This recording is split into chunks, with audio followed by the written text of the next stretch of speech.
안녕하십니까. 만나 뵙게 돼서 반갑습니다. 늦은 밤 같이 예배 드리게 돼서 반갑고 감사드립니다. 저희 환우들을 몇 명의 환우들이 세운 이 열린교회는 매주 화요일 오후 저녁 8시에 1시간가량 같이 예배를 드립니다. 줌으로 예배를 드리니까 그냥 집에서 저희 링크만 걸면 되니까 많은 참여 부탁드리고요. 많이 격려해 주십시오. 감사합니다. 오늘 예배 중에 저희 강해를 한번 다시 또 유튜브에 올려봅니다. 기도하겠습니다. 전지전능하신 하나님 아버지, 오늘도 예배를 드릴 수 있음에 감사드립니다. 한 말씀 한 말씀 주님과 함께 하여 주시옵소서. 우리 환우들을 기억하여 주시어 축복하시고 고통 감당할 힘 주시옵소서. 건강 허락하시어 같이 예배 드릴 수 있게 하여 주시옵소서. 이 예배가 끝나기 전 우리 짐 모두 내려놓을 수 있도록 은혜 내려 주시옵소서. 복음으로 모두가 하나 될 수 있도록 인도하여 주시기를 예수님 이름으로 기도드립니다. 아멘. 이번 주는 지난주에 이어서 세례 요한이 예수님이 사역을 시작하기 전에 예수님께 베푸신 세례에 대하여 이야기를 해보려 합니다. 오늘 예수님 세례의 말씀은 4대 복음 마태, 마가, 누가, 요한 4복음서에 모두 있기는 한데 분량이 참 작습니다. 그렇지만 예수님이 사역을 시작하시는 시발점으로서 너무 중요하다 생각돼서 오늘 말씀을 한번 나눠보려 합니다. 오늘 말씀은 성경 말씀보다는 세례 요한이 예수님께 세례를 드릴 때의 그 사회 상황과 그 당시 배경에 대해서 좀 더 많은 말씀을 드릴 것 같습니다. 세례 요한이 예수님의 길을 닦아놓으시려고 한 그 마음으로 저도 한번 이 복음을 여는 마음을 그와 비슷하게 한번 담아보려 합니다. 당시에 세례 요한이 예수님께 세례를 드리는 당시 상황은, 정치적 상황은 혼돈과 타락이었습니다. 헤롯 왕이 예수님이 태어났을 때 2살 아이들을 모두 죽이라고 헤롯 왕이 했었잖아요. 근데 그 헤롯 왕은 아버지 헤롯이고 지금 말하는 헤롯은 아들 헤롯입니다. 그러니까 사람이 틀립니다. 네, 헤롯 왕이 이스라엘 백성들의 지지를 잘 얻지 못했어요.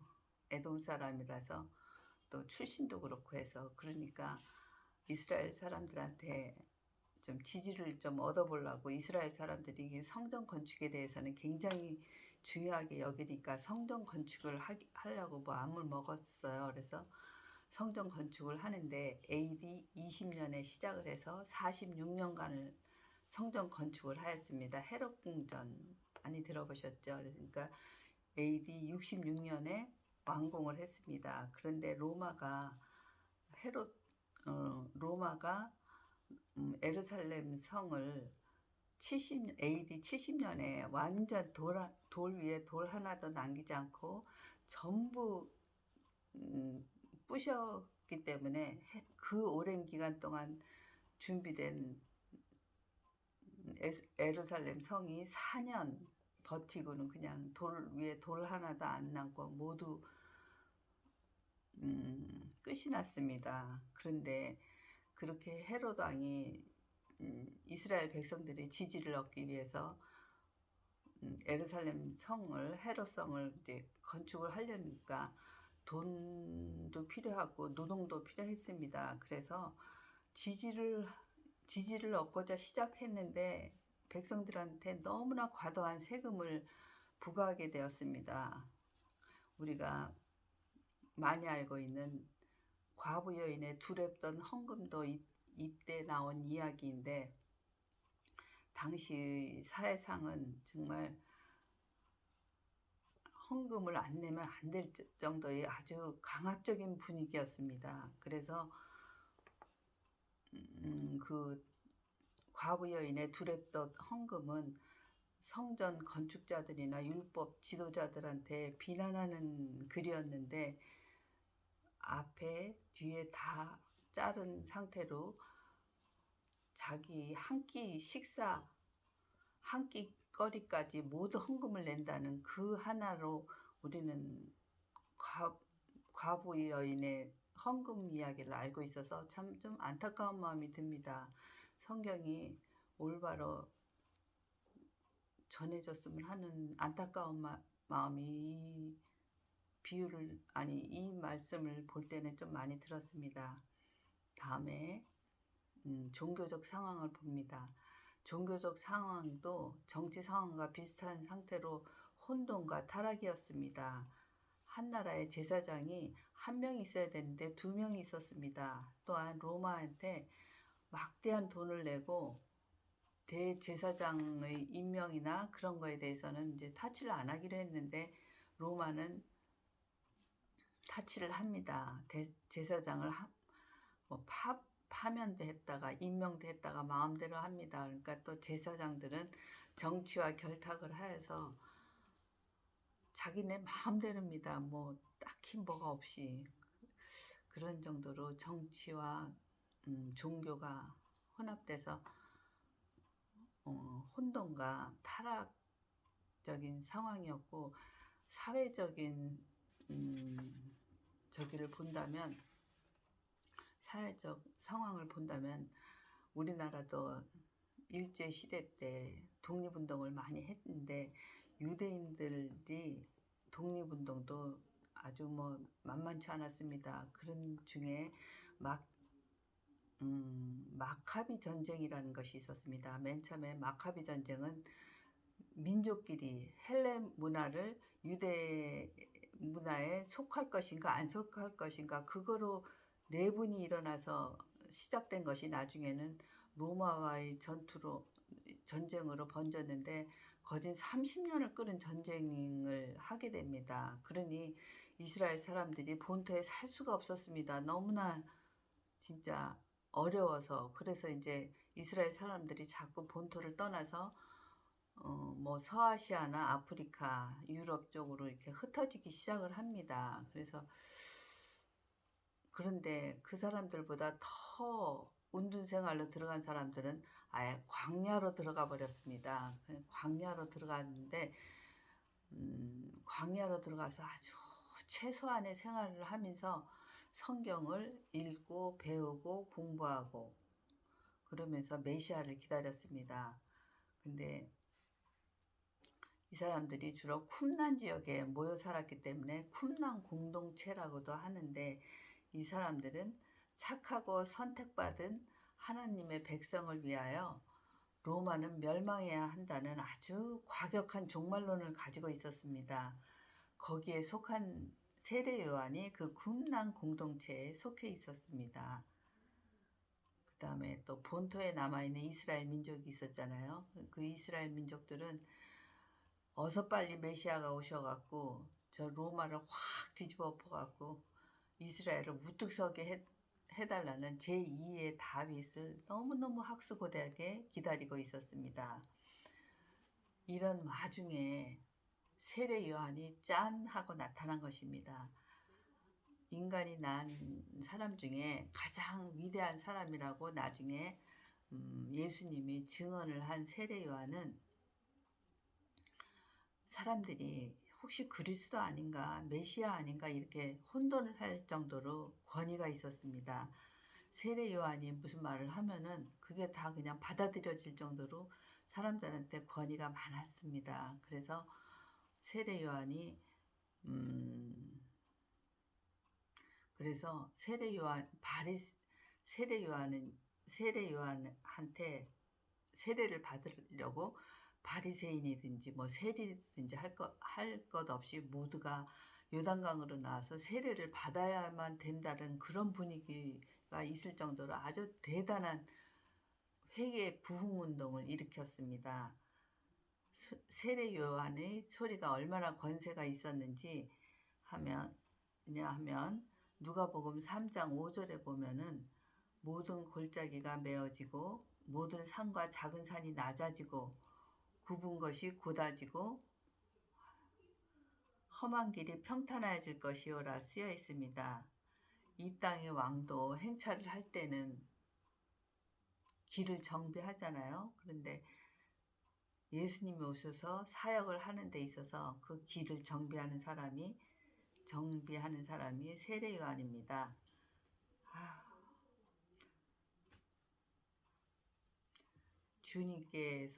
주님께 돌아가는 가장 첫 번째 일은 회개입니다. 자기 죄를 알고 자복하고 주님께로 다시 돌아오는 회개입니다. 그래서 회개라는 것은 그냥 잘못했습니다 이런 반성이 아니라 다시 주님께로 돌아오는 거, 회개입니다.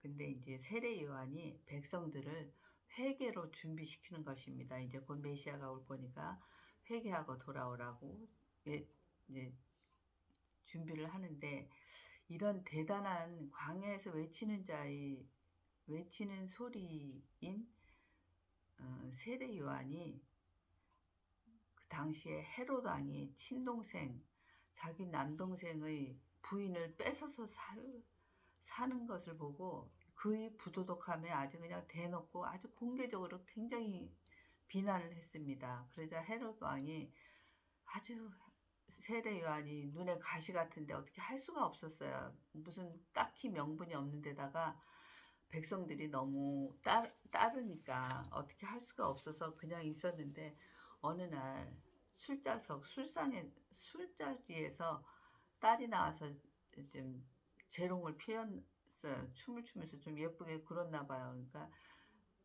헤롯 왕이 너가 가지고 싶은 것이 무엇이냐, 내가 뭐든지 해줄게 이러니까 그 딸이 엄마가 시킨 대로 세례 요한의 목이요 이렇게 말한 거예요. 그러니까 헤롯이 아주 그냥 잘 됐구나, 뭐 옳았구나 하고서는 그 자리에서 세례 요한을 참수하여서 그 잘린 목을 소반에 받쳐서 그 술자리로 가져오는 그런 엄청난 정말 어이없는 죽음을 세례 요한이 하였습니다. 6개월 차이로 예수님보다 먼저 태어나신 세례 요한은 광야의 외치는 소리, 그러니까는 즉 누구라는 사람 메신저보다는 소리, 메시지로 메시아 오시기만을 아주 준비하여 오다가 짧은 사역으로 생을 마감하였습니다. 세례 요한은 물로 세례를 베풀었다고 합니다. 근데 당시의 세례의 방법은 스스로 혼자서 물속에 들어갔다 나오면서 자기 경건과 공동체의 정결을 위해서 세례를 하였는데, 세례 요한이 처음으로 다른 사람에게 세례를 베푸는 일을 시작을 합니다. 그리고 또한 목적도 죄의식을 가지고 회개하라 그렇게 바뀌었습니다. 그렇게 회개하라는 세례 요한한테 세례를 받기 위해서 예수님이 요단강으로 나오시는 겁니다. 그러자 세례 요한은 내가 세례를 받아야 한다고 예수님께 세례 주기를 아주 주저하였습니다. 그럼에도 불구하고 예수님은 끝까지 세례를 하라고 그러셔갖고, 굳이 세례를 하라고 하셔갖고 결국은 예수님께서 세례 요한한테 세례를 받습니다. 끝내 아무 죄가 없으신 예수님은 세례 요한에게 세례를 받습니다. 예수님이 세례받는 장면을 마태, 마가, 누가복음 세 복음서에 다 써 있는데 아주 똑같이 써 있습니다. 그 중에서 가장 자세하게 쓴 마태복음을 한번 읽어보겠습니다.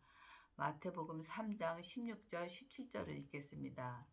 마태복음 3장 16절 예수께서 세례를 받으시고 곧 물에서 올라오실새 하늘이 열리고 하나님의 성령이 비둘기같이 내려 자기 위에 임하심을 보시더니 17절 하늘로부터 소리가 있어 말씀하시되 이는 내 사랑하는 아들이요 내 기뻐하는 자라 하시니라.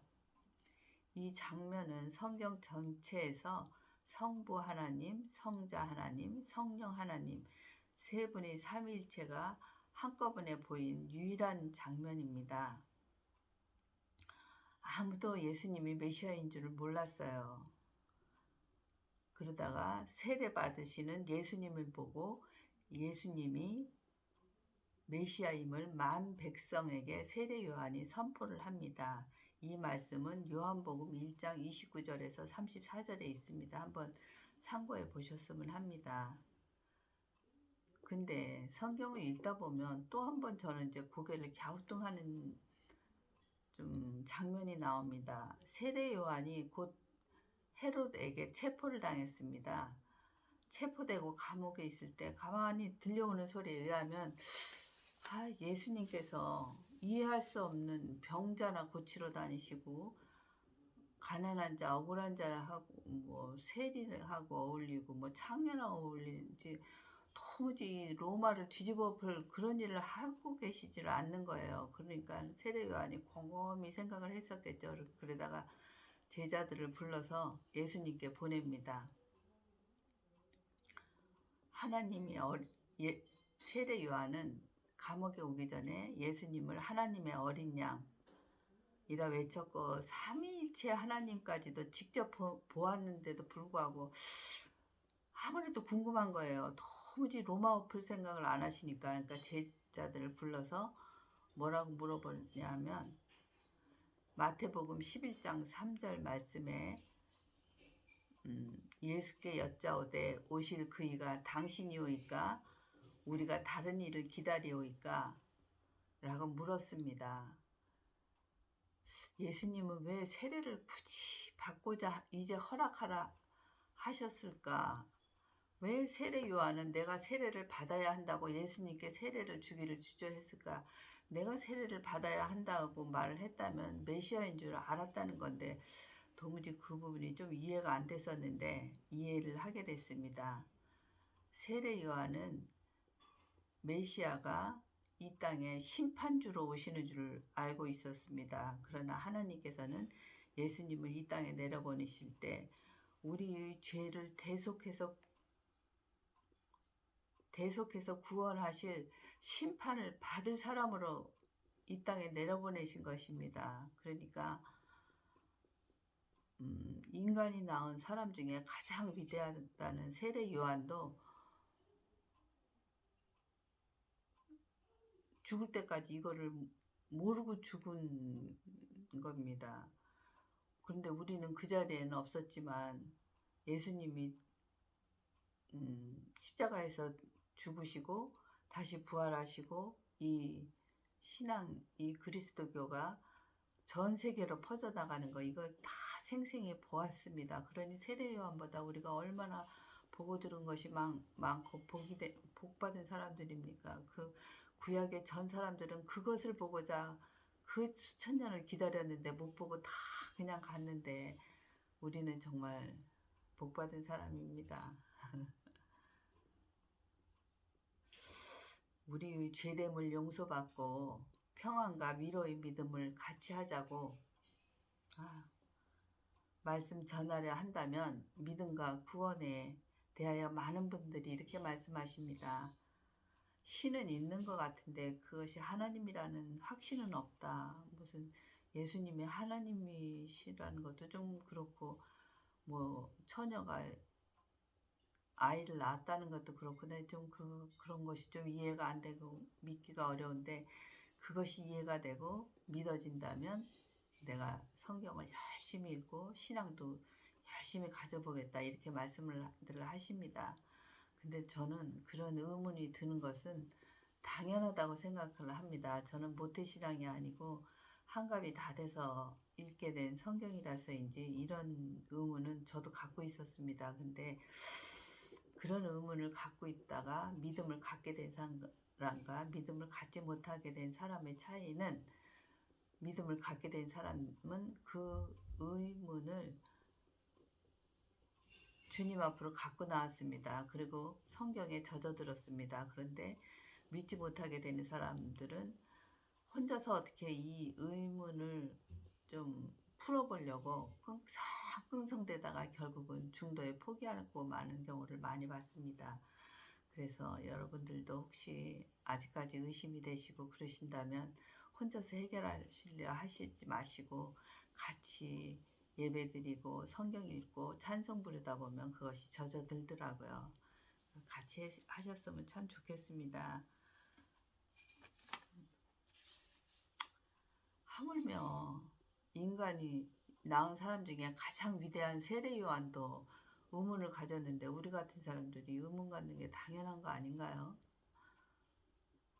근데 혼자서는 안 되니까 같이 나오셔서 같이 성경 읽고 같이 말씀 듣고 같이 찬송하면서 같이 했으면 합니다. 신앙을, 믿음이라는 단어를 떠올리면 열심이라는 단어도 같이 떠오릅니다. 근데 이것이 성령님의 은혜 없이는 절대 자기 혼자서 이것이 생겨나는 것이 아니더라고요. 성령님 같이 오셔서 예수님을 주로 고백하고 믿는 역사가 우리 모두에게 일어나기를 주님께 기도드립니다. 기도하겠습니다. 사랑과 은혜의 하나님 아버지, 주님께서 주시는 복이 세상의 복과 다르고 주님께서 주시는 기쁨과 평안이 세상이 줄 수 없는 것임을 깨닫는 지혜 허락하여 주시옵소서. 우리들 마음속에는 아직도 세상으로 다시 돌아가려는 옛사람이 있습니다. 고난과 고통이 올 때 말씀을 따르지 못하고 흔들리고 무너지기도 합니다. 이겨낼 힘을 주시옵기를 예수님 이름으로 기도드립니다. 아멘. 같이 하여 주셔서 감사드립니다.